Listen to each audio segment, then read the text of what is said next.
Hello and welcome to Myth Monsters. My name is Erin and I'll be your host for these little snack bite-sized podcasts on folklore and mythical monsters from around the world. These podcasts focus on the actual cryptids, folklore and mythic monsters from global mythology, rather than focusing on the full stories of heroes and their big adventures. I'll also be dropping in some references that they have to recent culture, and where you can see these represented in modern day content so that you can learn more and get as obsessed as I am about these absolute legends of the mythological world. I'm sorry for the delay on this one. I had a bunch of technical issues as well as a really busy personal schedule. So we're doing this release in a double feature with the Golem episode, which I hope you love as much as I do, and I hope it makes up for my lacking of episode last week. This monster though has the opposite of a double feature. So come along with me into the depths of South America this week for the Patasola. The Patasola is generally described as a female demon from South American folklore who are absolutely beautiful women, usually with dark hair and pale skin, but they hide that they only have one leg, hence the no double feature comment there, which was clearly amputated and usually has either a bandage around it or an open wound. In this form, she also has cat-like fangs, which she uses to suck blood from her victims, but no one really notices because of the rest of her alluring beauty. In some tellings too, the one leg ends in like a cow-like hoof rather than a foot itself, so is definitely a bit more noticeable. But this monster is a shapeshifter, known to make herself the perfect woman for each person looking at her. Usually a loved one, as well as transforming into wildlife to get around, such as black dogs, cows, jaguars, or even wildcats. In her true form, she has one breast, bulging eyes, a hooked nose and big lips, as well as these cat-like fangs out for all to see, which is supposedly pretty terrifying.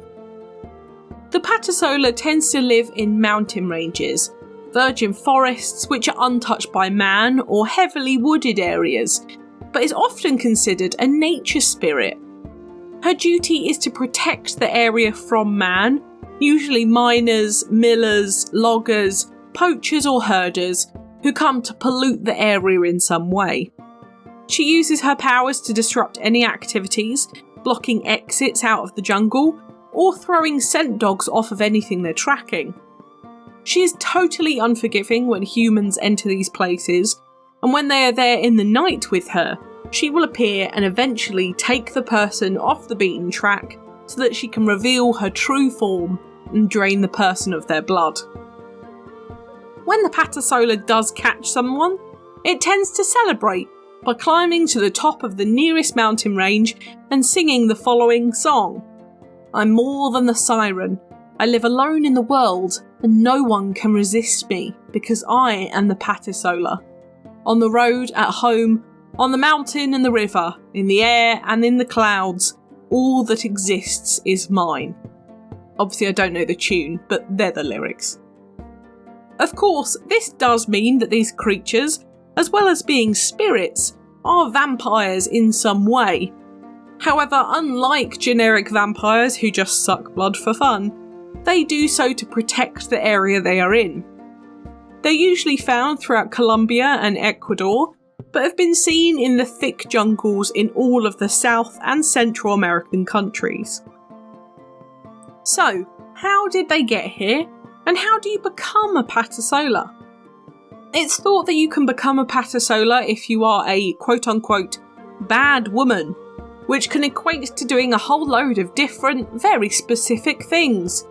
For instance, you can cheat on your spouse, kill your son specifically, or just be a temptress to both men and women, which would result in your town chopping off one of your legs and throwing it into the fire, then abandoning you in the forest to bleed out.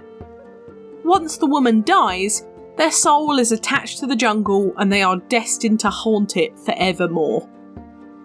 They are just generic vampires though when it comes to getting rid of them. You could cut off their head and set their body on fire, You can just set them on fire, or you can stake them through the heart for maximum effect.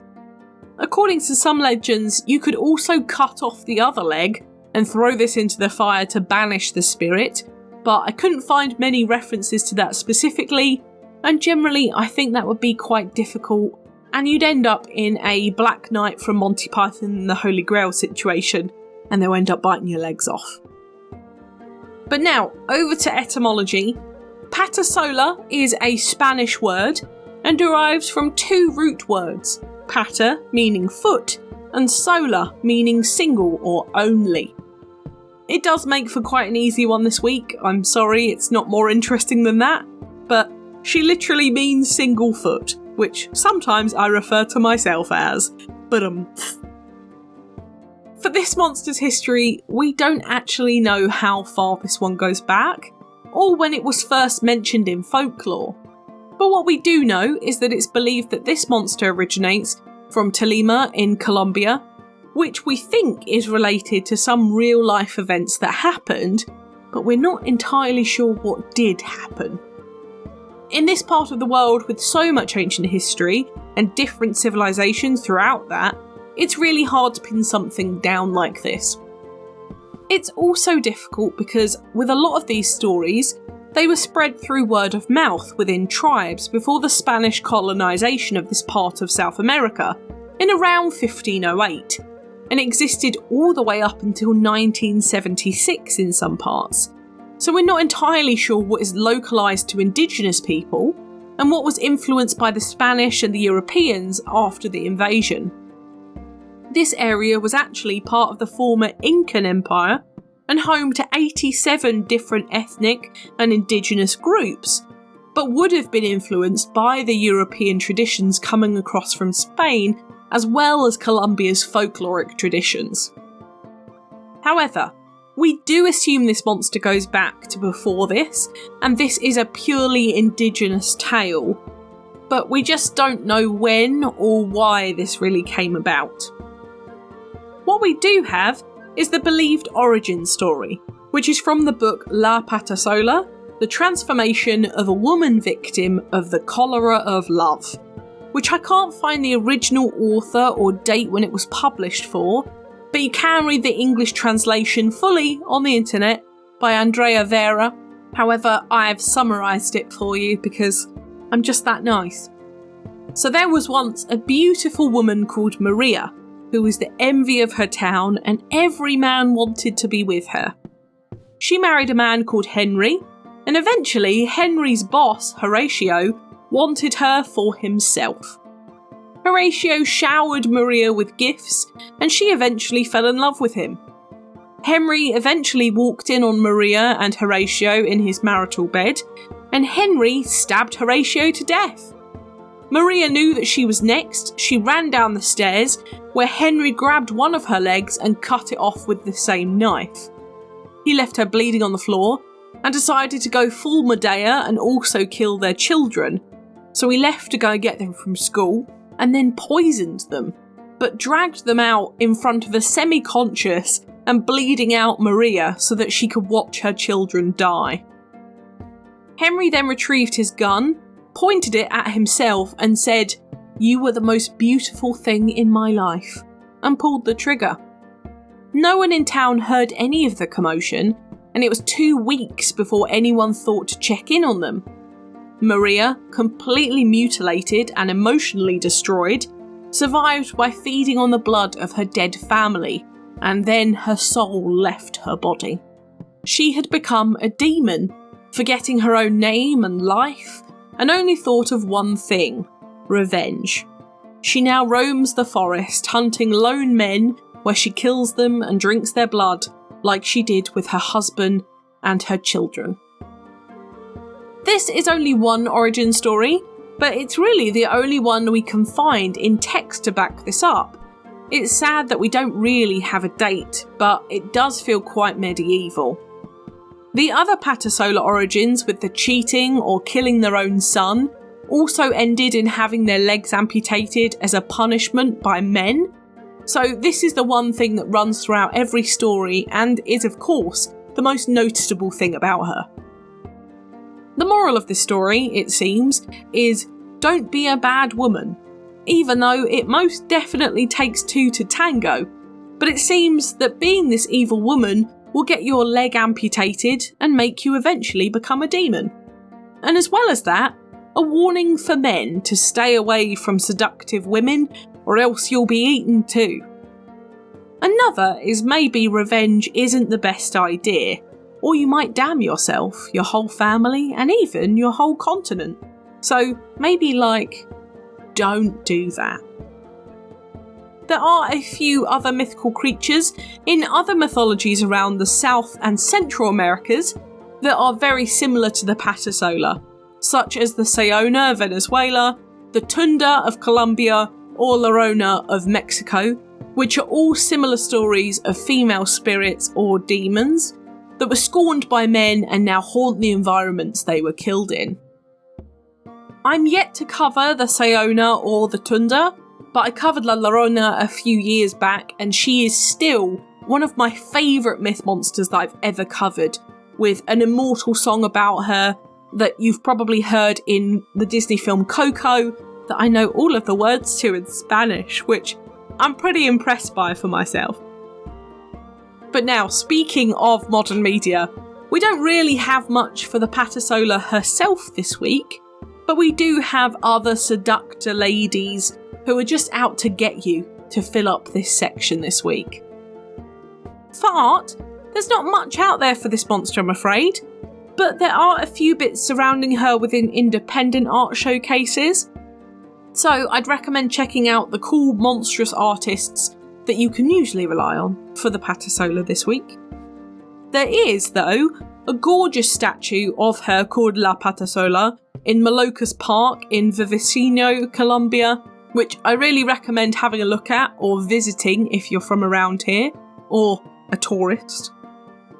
In movies, though, we have Cool World, The Little Mermaid, Son of the White Horse, Black Widow, Devil is a Woman, Ghostbusters, Hellboy, Indiana Jones and the Last Crusade, The Rocky Horror Picture Show, Hellraiser, Bloodline, Monty Python and the Holy Grail, The World Is Not Enough, The Shining, Freaks, Vamps, From Dusk Till Dawn, 13 Women, Seven, The Chronicles of Riddick, Sinbad of the Seven Seas, The Last Seduction and Ghost Ship.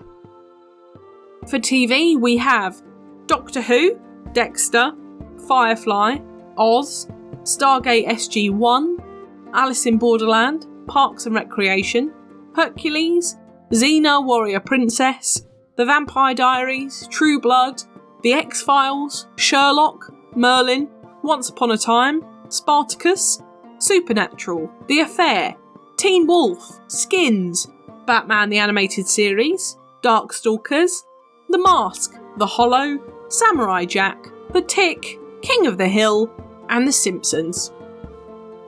In video games, we have ones such as Fallout New Vegas, Mass Effect 2, Baldur's Gate 3, Metal Gear, Trauma Center, Neverwinter Nights, Star Wars The Old Republic, Skyrim, Shin Megami Tensei, Jedi Knight Dark Forces 2, Ace Attorney, Dark Watch, Wild Arms, Octopath Traveler, Golden Sun Dark Dawn, ActRaiser, and Namco v Capcom.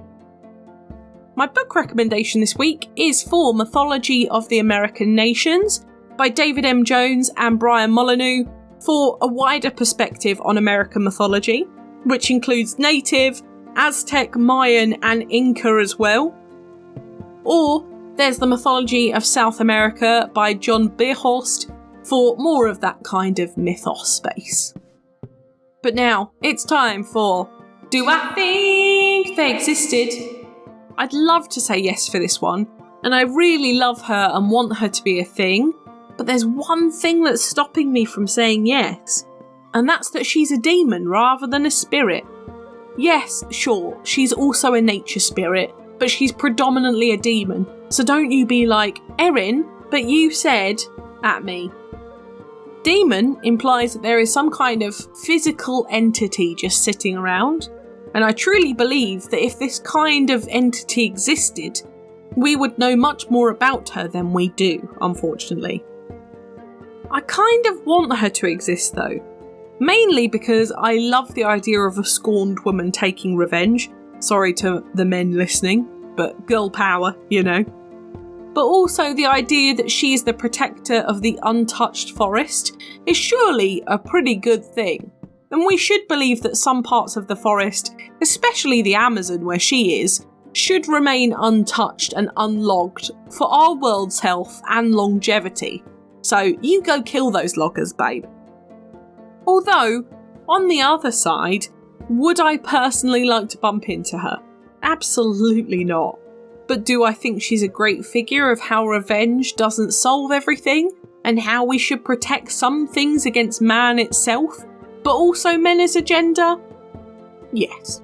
Yes, I do. But what do you think? Did the Patasola tempt men into the South American forests to their doom? Let me know on Twitter. I would love to know what you think about this one. It's been another great monster from this part of the world this week. We all love a seductress, don't we? This one is pretty silly too, so I've enjoyed covering it, as well as one from South America, which we don't tend to cover much as a wider area, as it is a bit trickier with, firstly, pronunciations for me, but also in terms of getting as much information as possible. Sometimes the research and the information is a bit lacking. But let me tell you more about our double feature this week. We are heading over to a religious mythos rather than any certain place. So, bring your best clay for the unshakable golem from Jewish mythology, which should now be available as well. You can just carry on listening to this one and it should move you on to the next. Who knows? I don't know how your podcast player works. As a heads up though, I'm on my annual 2-week September break from next week, so there won't be any new episodes for 2 weeks. But we'll be back on the 3rd of October with a new monster that I will introduce in the Golem episode, so you'll have to wait. Aren't I tantalising? For now, thank you so much for listening though. I've really enjoyed bringing this one to you. If you enjoyed this podcast, please give it a rating on the service you're listening on. I've got the Twitter for any questions or suggestions on what monsters to cover next, and I'd really love to hear from you. The social media handles for TikTok, YouTube, Threads and Instagram are Myth Monsters Podcast, and the Twitter is Myth Monsters Pod. But all of our content can be found at mythmonsters.co.uk, including some very cool merchandise. And you can also find us on Good Pods, Buy Me a Coffee and Patreon if you want to help me fund the podcast too. Come join the fun though, share this with your pals, they might love me as much as you do, but for now, stay spooky, and I'll see you later, babes.